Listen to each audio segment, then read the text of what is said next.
শহীদ শরীফ উসমান হাদি রাহমাতুল্লাহ আলাইহি।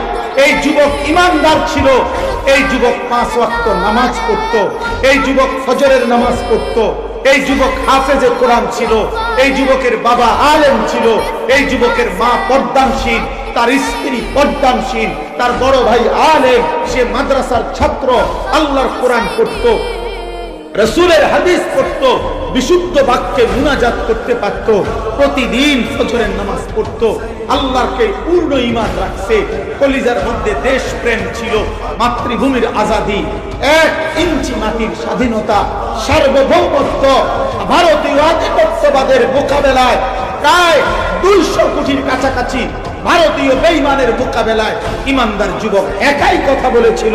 আল্লাহ বলছে, যুবক তুই চেয়েছিলি একটি সংসদীয় আসনে মাত্র 500 ভোট চাইছিল, সে 5000 ভোট চাইছিল। সে বলছিল আমি যদি 5000 ভোটও পাই তাইলে আমি সৌভাগ্য মনে করব।